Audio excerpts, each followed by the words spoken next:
seperti biasa tapi modelnya gede nih. Mungkin seperti capu ya, ladrang capu. Ini kalau saya bilang lebih ke arah Mataram ya. Mataram. Wow. Iya, Mataram jadi udah masuk kerajaan Islam. Bilanya seperti ini nih, Dik. Wuih, Dik. Kapok mau kapan, Dik?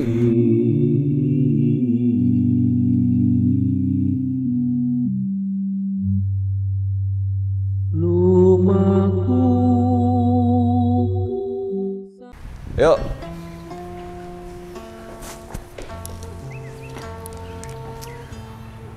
Hai guys, kita jumpa lagi di Etik Indonesia Channel. Kita tampilan berbeda kali ini. Beda Pak. Beda. Harus lebih gini. Hanya Rek. Apa kabar teman-teman? Semoga dalam keadaan yang sehat.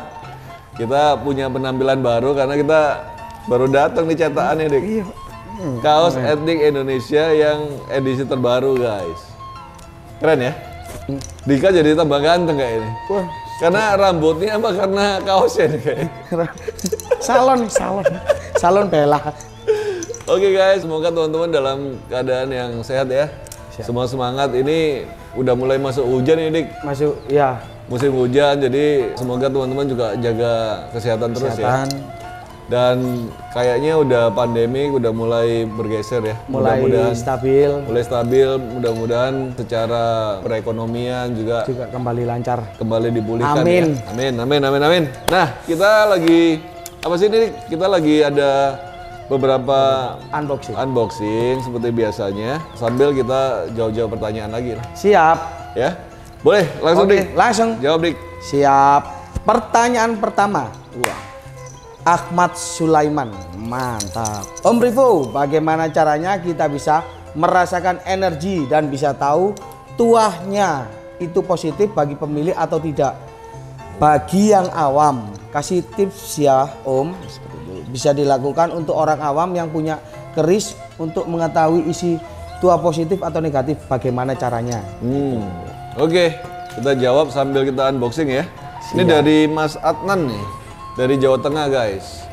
Jadi ada pusaka dari Jawa Tengah yang baru dikirim. Ini tapi udah lumayan lama nih, Dik. Belum sempat dibuka-buka. Ya. Numpuk guys. Jadi kita buka sekalian kita jawab ya pertanyaannya. Wush, pedang tulilu.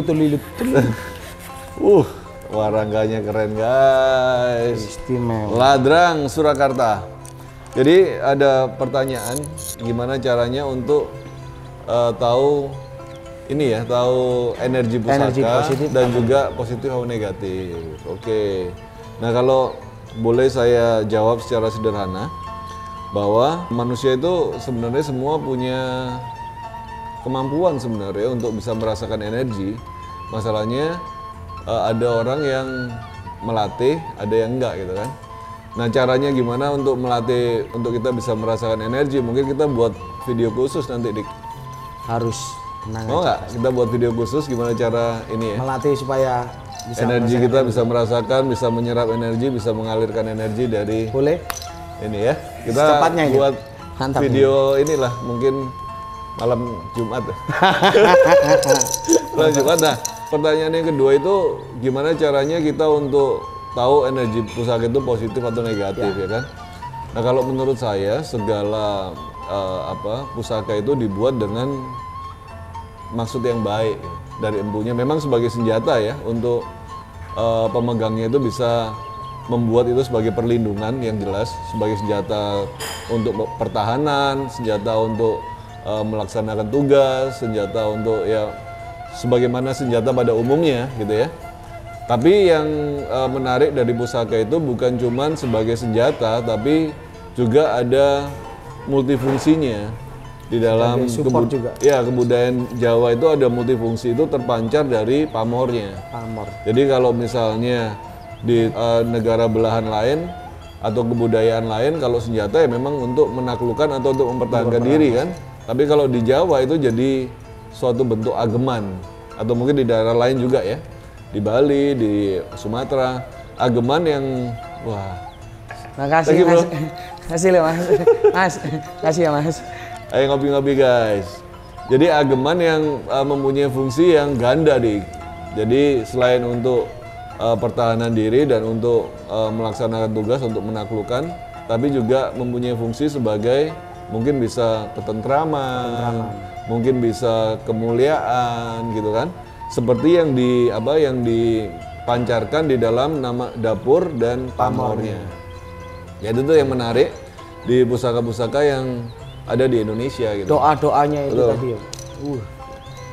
Itu sebabnya kenapa kok keris itu menjadi warisan dunia ditetapkan oleh UNESCO itu bukan bendanya, bukan fisiknya. Makanya warisan dunia itu UNESCO menetapkan keris sebagai harta dunia non bendawi.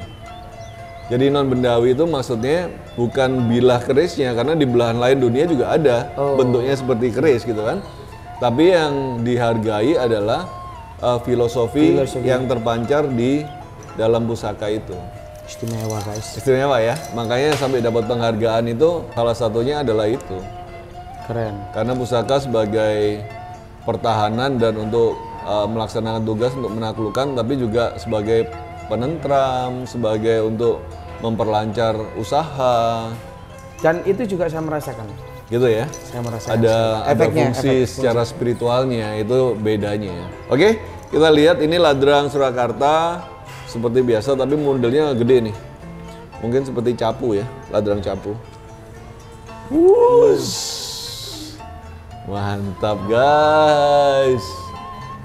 Ini Dik, namanya pamor Banyumili. Ini kesukaan saya kayaknya. Ini kesukaanmu Dik? Iya Pak. Ya biar Dika yang review lah kalau gitu lah. Iya.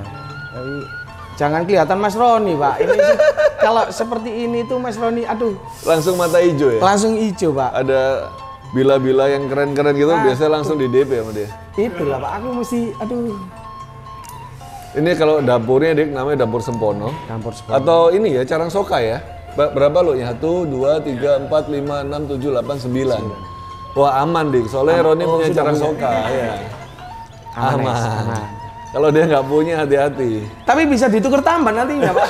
Saya curiga ini. Jadi dapurnya Carang Soka, pamornya Banyumili. Nah ini masuk, kalau eranya kayaknya seperti Mataram Sultan Agung ya. Gonjonya panjang ke ini. Bilahnya juga sangat tua sekali, mungkin ya seperti ini ya, seperti bilah istilahnya Mojopahitan ya. Mantap guys. Sepuh banget guys. Sepuh banget. Nah, Carang Soka pernah kita ulas mungkin ya, bahwa pusaka yang menurut tradisi itu dibuat dan diberikan kepada yang pemegangnya itu sedang dalam masa pergumulan. Jadi supaya masa pergumulannya itu bisa terlewati dengan baik. Dan juga dibantu dengan pamore Banyumili supaya segala Lancar. dilancarkan seperti air itu Dik. Amin. Kita harus semakin mengikuti ini ya, mengikuti arus. Oke, lanjutnya kita lihat ini dari Cimahi. Ada pertanyaan lagi Dik? Pertanyaan lagi. Assalamualaikum Om Revo. Waalaikumsalam. Waalaikumsalam. Dari Omah Alit Channel. Saya dari Balikpapan. Selalu mengikuti channelnya Om Revo. Mantap. Sangat mencerahkan bagi pemula seperti saya. Saya ada beberapa pertanyaan Om. Nomor 1, apakah keris-keris zaman dulu sudah diwarangin? Yang pertama. Yang kedua, sejak kapan para leluhur kita mengenal dan sudah mewarangi keris? Yang ketiga, apa kelebihan dan kekurangan keris yang sudah diwarangin dengan keris yang hanya dimuti saja? Mohon penjelasannya Om Revo. Mantap. Edik, bantuin Dik sambil saya jawab. Jadi kita mengenal warangan itu dari bahan batu warangan guys. Justru batu warangan itu kalau di dalam pengetahuannya itu hanya ada di daratan Cina malah Dik. Batu warangan. Iya, jadi kemungkinan besar dulu itu era-era perdagangan, era-era zaman-zaman Mojopahit atau sebelumnya itu kan udah ada perdagangan antara negara satu ke negara lain ya. Makanya sering ditemukan koin-koin dari Cina, kendi-kendi dari Cina. Itu jadi kebudayaan dari daratan Cina itu udah ada di tanah Jawa ini di kepulauan Indonesia itu udah lama gitu ya. Nah, kemungkinan besar kebudayaan itu juga yang membawa tradisi pewarangan ke Indonesia. Itu sebabnya kalau teman-teman ini ya, teman-teman pewarangan itu kalau mau cari batu warangan yang asli itu malah impor dari Cina.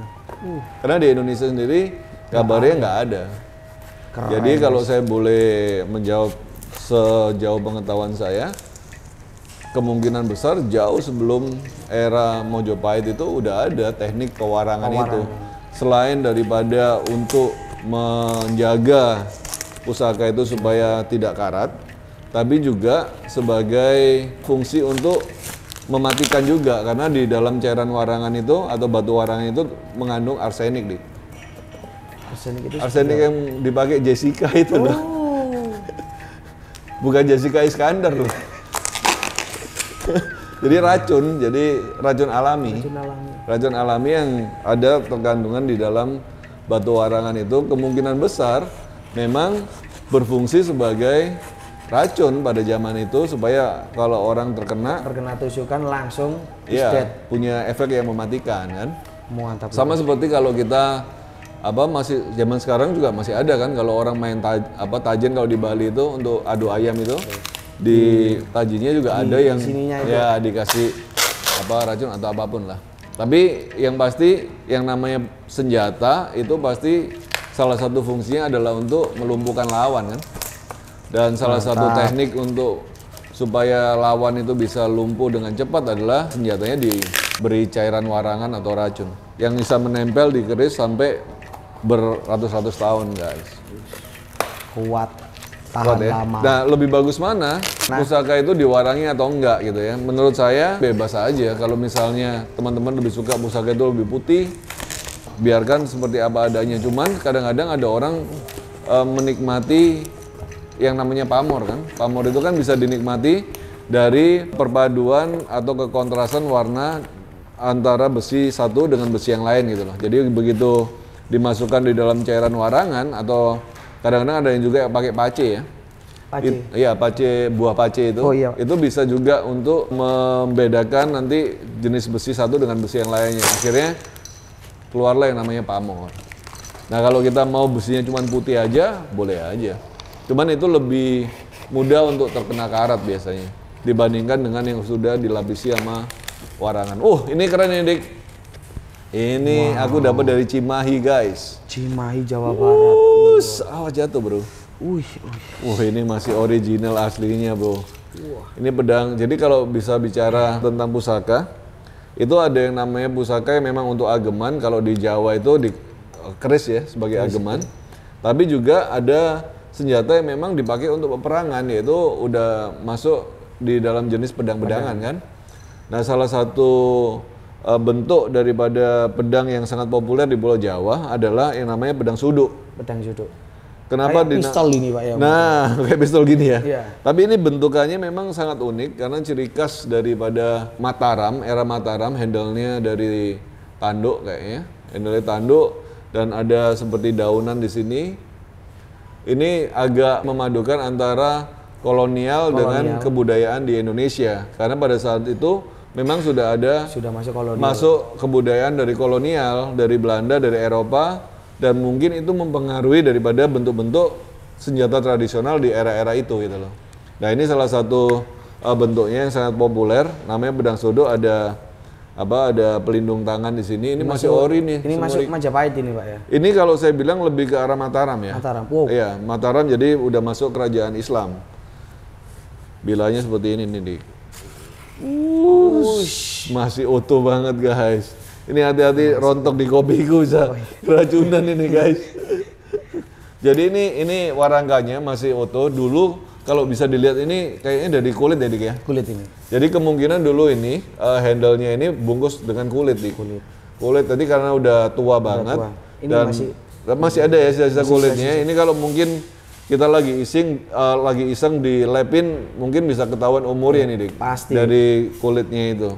Tapi kalau dilihat dari bilahnya dan bentukannya aja kita udah bisa memastikan ini pedang suduk ini sangat populer di era-era Majapahit akhir sampai Mataram Islam setelahnya. Kalau saya boleh tarik garis umur mungkin sekitar abad 17. Dari sininya aja sudah serem, Pak. Ini kayaknya pamornya bagus loh ini, Dik. Ini namanya Bedang Suduk di era Mataram. Dan kalau kita lihat di foto-foto zaman dulu pada waktu perayaan-perayaan di Kesultanan Yogyakarta, Kesultanan Cirebon itu bisa lihat prajurit-prajurit bawa pedang seperti ini, Dik. Tapi eranya sudah baru ya. Ya kan turun-temurun mereka. Oh. Jadi kalau kita lihat video mungkin dokumentasi abad 19 itu juga bukan pedang baru tapi yang udah diwariskan secara turun-temurun gitu loh. Wah, keren ya. Jadi ini ada seperti ininya, seperti pistol atau laras pistol di sini. Mungkin sebagai penahan ya kalau ada serangan di sini biar bisa untuk mematahkan pedang lawan ya. Ini juga bisa untuk cepit. Wah, keren ini. Mantap. Kita baru punya kayak ya, yang kayak gini ya. Baru punya. Kita ada jenis-jenis yang lain, pedang suduk juga. Mungkin kita bisa lihat ya. Pedang suduk kita yang lain ada di sana, Dik. Coba buka, Dik.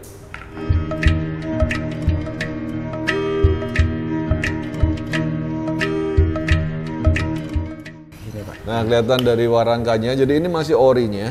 Dari saya dapat kalau nggak salah itu dulu saya dapatnya dari Tuban kayaknya, Jawa Timur. Makanya kalau penyebaran daripada pedang suduk ini dari Jawa Timur sampai Jawa Barat itu udah ada, guys. Jadi bentukannya kayak gini, kita tunjukin ke teman-teman. Satu ini pedang suduk dari Jawa Timuran, ini dapatnya dari Tuban. Bentukannya udah kayak Jawa banget ya, Dik ya. Mukanya udah muka Jawa untuk ularnya ini. Terus ini masih ori pakai kayu, dan ini ada kuningannya masih ori dari tempatnya. Nah ini yang mungkin lebih ke arah kesultanannya, Dik. Ini ke arah tentaranya gitu. Kalau ini mungkin lebih ke arah jawara atau satria-kesatria di luar daripada keraton atau ini ya, kesultanannya. Nah kalau dilihat dari bilanya, kita bisa lihat dari bila yang sama. Gini guys, bentuknya sama, pedang suduk. Satunya saya udah bersihkan dan warangi, dulunya dapetnya seperti ini juga. Sama juga. Ya, kemungkinan kalau kita bersihkan mungkin bisa ada pamornya. Kalau kita beruntung, bisa mungkin pamornya, kalau pamor miring luar biasa. Wah. Jadi ini lebih panjang kayaknya ya. Lebih panjang. Ya, ini lebih pendek.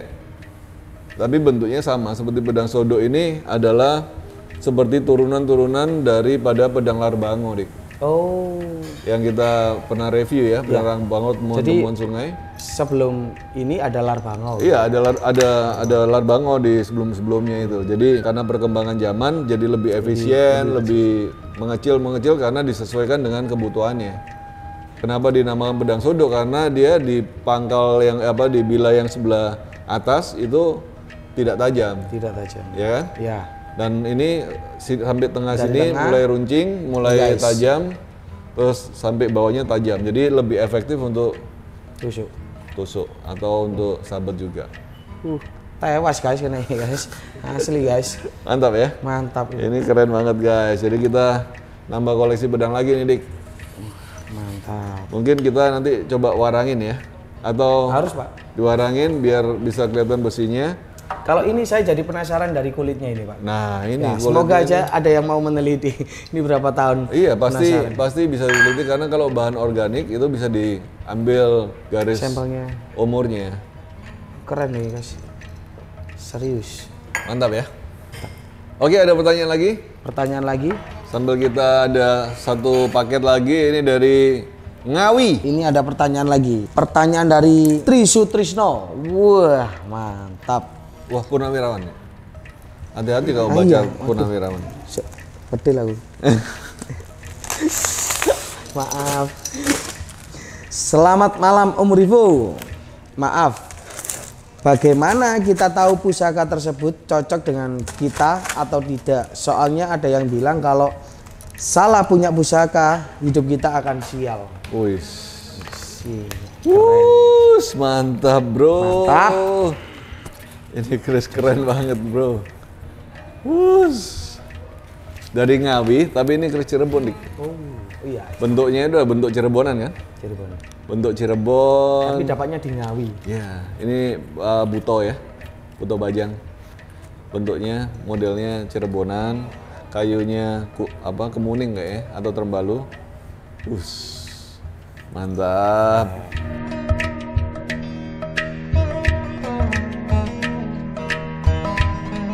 Jadi gimana pertanyaannya supaya pusaka itu cocok apa enggak gitu ya? Ya, kita tahu pusaka tersebut cocok dengan kita atau tidak. Soalnya ada yang bilang kalau salah punya pusaka, hidup kita akan sial. Oke, kamu sial nggak Dik punya pusaka? Enggak sial sama sekali. Kalau menurut saya, saya boleh jawab. Iya, jauh Dik.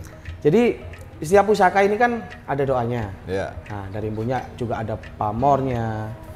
Jadi dari situ kan pasti kita sudah tahu, kita sudah bisa melihat. Ada juga kemarin ada rekan kita dari Sidoarjo kan datang. Oh iya. Dia sering diberi pusaka tapi dia tidak tahu. Akhirnya direview, ada di video sebelumnya direview.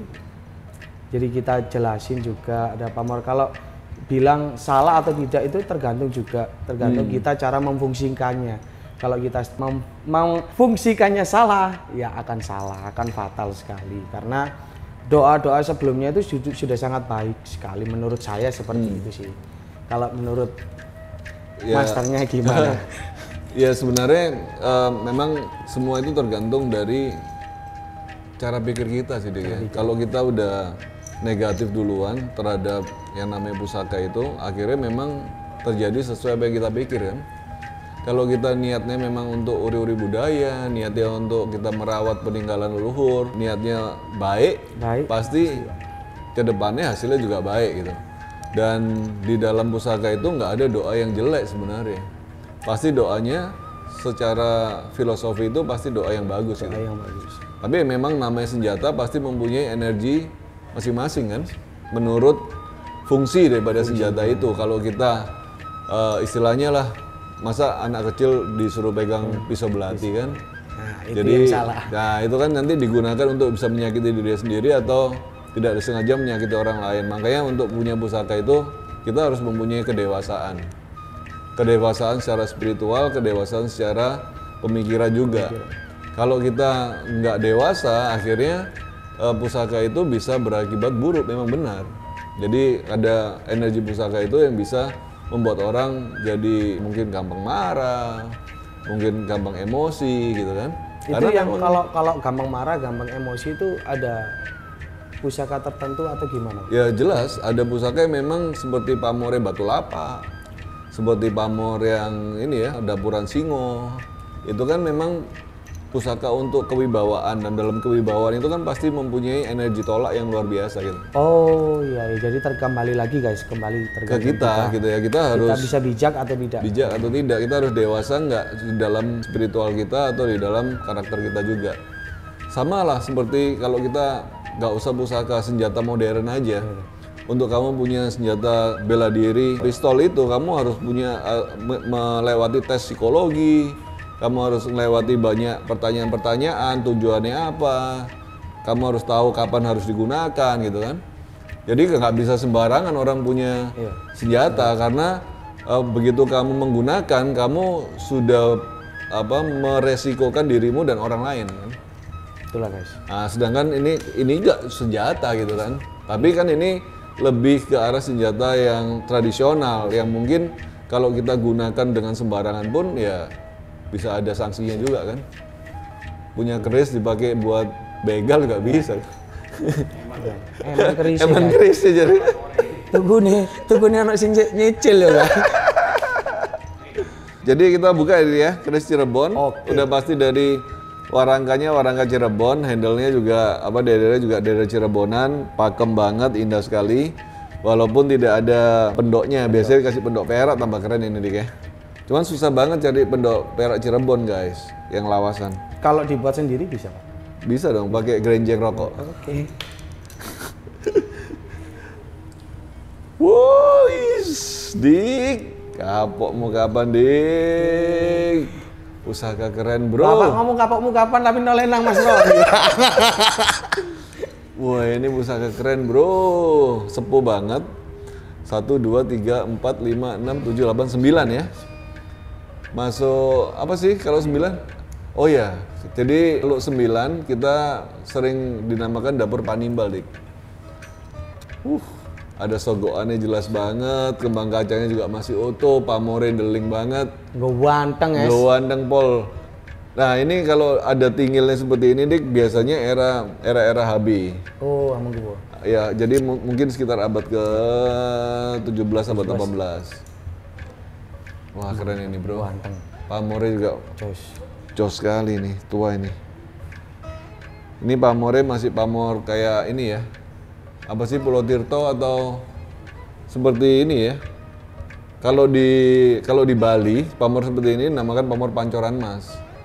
Tapi kalau di Jawa beda lagi. Ini lebih ke orang Waswutah tapi atau Wahyu Tumurun bisa jadi ya. Kalau dari atas ke bawah seperti air yang turun. Jadi ini masuk keris dari mungkin kalau dari ciri khasnya lebih ke arah ciri khas Cirebon tapi mungkin perbatasan. Cirebon ini ya. pinggir. Pinggir. Perbatasan dengan Jawa Tengah. Mantap guys. Keris Panimbal itu tuanya sebagai ini ya, sebagai abdi dalam biasanya. Jadi pusaka yang memang dipunyai oleh orang-orang di lingkungan keraton. Biasanya looknya 9. Mantap guys. Udah habis pertanyaannya? Pertanyaannya Keren ini. sudah habis. Udah habis guys. Jadi kita sambil buat video ini juga sambil promosi ya. Kita promosi kaos kita buat teman-teman yang suka dengan video-video di IT Indonesia mau. Jadi kita ada 2 desain sebenarnya. Yang satu ini keris Bali. Yang satu lagi ini tongkat tunggal Panaluan dari Sumatera guys. Jadi kita mau memperkenalkan bahwa Indonesia itu punya pusaka dari Bali yang luar biasa dan juga punya pusaka juga di daerah Sulawesi, Sumatera namanya tongkat tunggal Panaluan dan itu ada di bajunya Dika. Kita ada 2 warna, ada hitam. Kalau kamu suka warna hitam atau suka yang warna putih seperti yang saya pakai, yang hitam seperti yang Dika pakai, ada 2 desain. Kita jual di harga 200.000 per kaos. Oke guys. Oke teman-teman. Belum ongkos kirim juga. Ayo yang dipesan. Ada di Tokped ya? Ya. Ini Tokped kita ada di sini. Nanti ada ininya di Instagram juga ada nomor adminnya juga di sana. Keren ini jadi edisi kita yang kedua. Yang pertama itu kayak asap ya? Asap, kayak awan. udara. Jadi itu unsur udara. Ini yang unsur api guys. Jadi kalau kamu bisa ngumpulin, kita mau buat nanti edisi selanjutnya 4 unsur dari alam. Kalau bisa ngumpulin semuanya, ada giveaway-nya nanti. Oke guys, mantap. Itu aja video kita. Semoga bermanfaat. Semoga bisa menjadi inspirasi ya, Dik, ya, untuk melestarikan pusaka Indonesia yang luar biasa. Harapan kita biar teman-teman juga bisa belajar dan bisa mengubah cara pikir tentang melestarikan pusaka itu nggak hanya mistik gitu, nggak hanya hal-hal yang klinik gitu ya, tapi juga bisa masuk dalam logika dan masuk dalam pikiran kita. Oke, itu aja video kita. Sampai ketemu di video selanjutnya. Salam budaya. Ya, untuk Edit Indonesia Channel ya sangat baik ya untuk mendukung kemajuan budaya bangsa Indonesia ini. Maju terus, sukses. Rayu.